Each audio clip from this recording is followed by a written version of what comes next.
Disons que un traumatisme peut cacher un autre, je crois. Hein.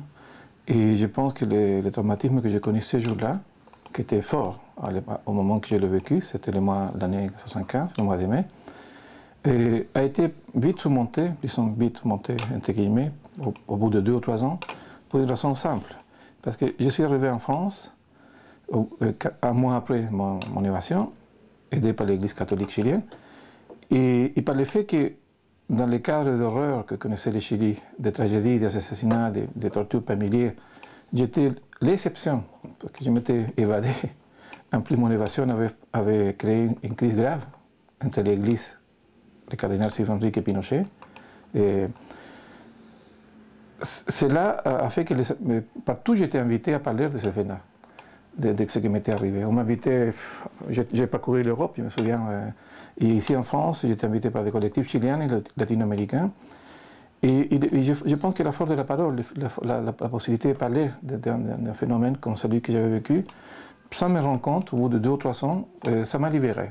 Parce que j'avais plus envie de parler à un moment donné de ça. Par contre, je sentais qu'il y avait un certain malaise qui était persistant en moi. Et cette malaise, je l'ai découvert presque par hasard. Parce que quand j'ai écrit ce livre, donc la première édition est sortie l'année 93, mon éditeur m'a conseillé de l'envoyer au CNL, au Centre national du livre. Je l'ai fait, ils m'ont donné une bourse. Ce qui m'a permis d'écrire un autre livre. Et mon éditeur m'a dit, écoute, la critique qu'on fait à ton bouquin, c'est que tu ne parles pas assez de tout l'environnement politique. Qu'est-ce qui s'est passé avec la dictature? Tu as vécu 2 ans après le coup d'État au Chili, et ça, tu ne parles pas beaucoup.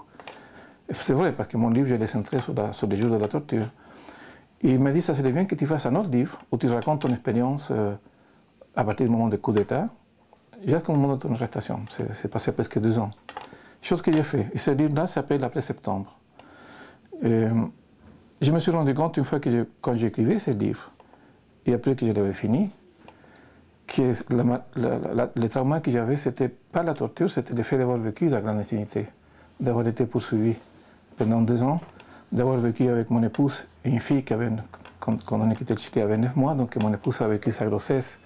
On a eu une naissance d'une fille, et ces 9 premiers mois, dans ma période de clandestinité, c'était ça le trauma véritable. Voilà.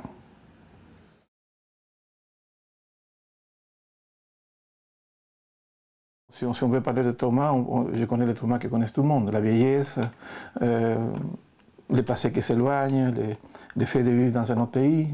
Mais ce sont des choses entre guillemets naturelles, si vous voulez. Donc on vit avec.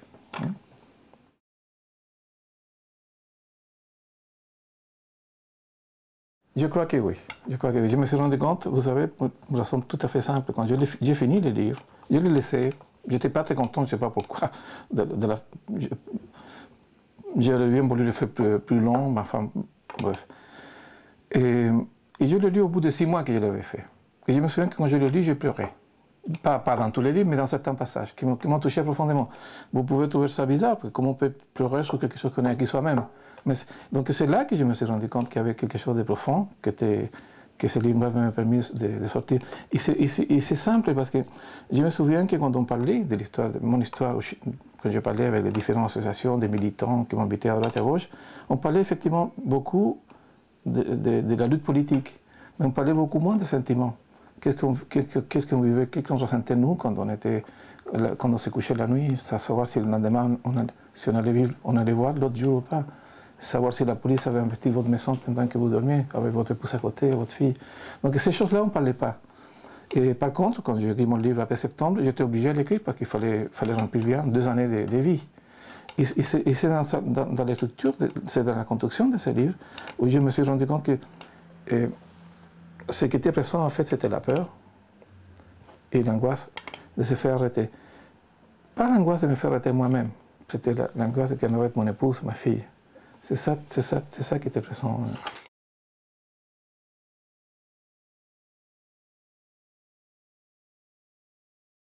D'abord, le livre s'appelle 7 heures internement de la Dina, parce que j'ai été arrêté à 11 heures, je me suis échappé à peu près 8 heures, donc ça fait 7 heures. Mais en réalité, j'étais torturé 4 ou 5 heures seulement. Donc, mais sûrement, si j'aurais été arrêté tout de suite après le coup d'État et torturé, j'aurais vécu la torture de façon différente.